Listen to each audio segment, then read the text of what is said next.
Combien de personnes ici savent que la dernière exécution qui a eu lieu en France s'est faite alors que Star Wars était déjà au cinéma?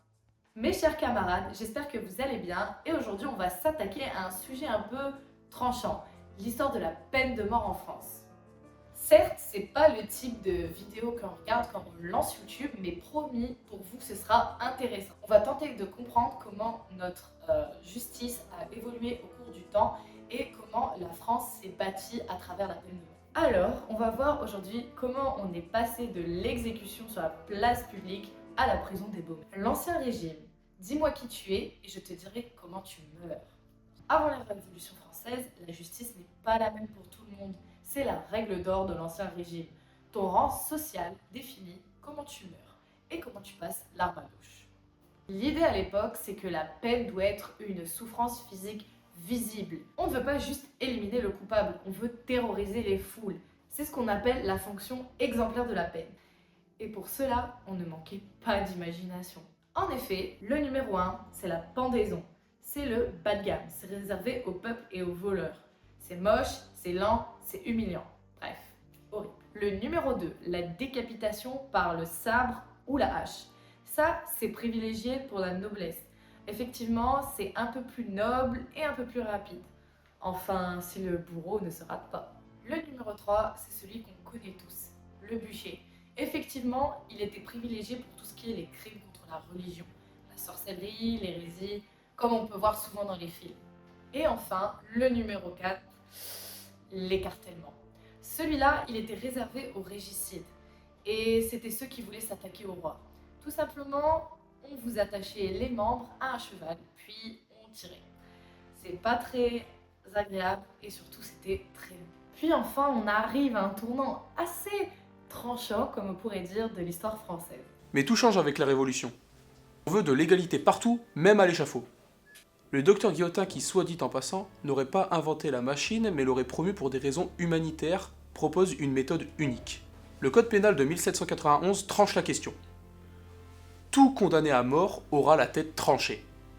Point barre, c'est la naissance du rasoir national.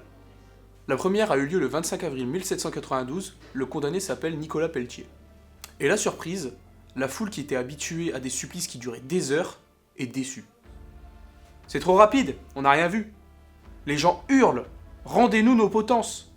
Pendant la terreur qui a duré de 1793 à 1794, la guillotine tourne à plein régime. On estime à environ 17 000 le nombre de condamnés officiels, dont Louis XVI et Marie-Antoinette. La France entre donc dans une ère de justice expéditive. Pendant plus d'un siècle, l'exécution reste un événement social. On vient en famille place de Grève à Paris. On loue des fenêtres pour mieux voir, c'est presque une kermesse. Mais tout bascule le 17 juin 1939 à Versailles. On exécute Eugène Wedman. La foule devient hystérique. Certains se précipitent pour tremper leur mouchoir dans le sang du condamné. Le spectacle est tellement écœurant que même le gouvernement décide à présent les exécutions se feront derrière les murs des prisons, à l'abri des regards. C'est la fin du spectacle de la mort en France. On avance dans le temps. On est dans les années 70 et la France est devenue une exception un peu gênante. Nous sommes le dernier pays de la communauté européenne à appliquer la peine de mort. Le 10 septembre 1977, à la prison des Baumettes à Marseille, la guillotine tombe pour la toute dernière fois. Le condamné s'appelle Hamida Djamboudi et son bourreau s'appelle Marcel Chevalier. C'est la fin d'une époque, même si à ce moment-là, personne ne sait avec certitude que ce sera la dernière. Le tournant final arrive en 1980. François Mitterrand est élu président. Il avait promis l'abolition pendant sa campagne.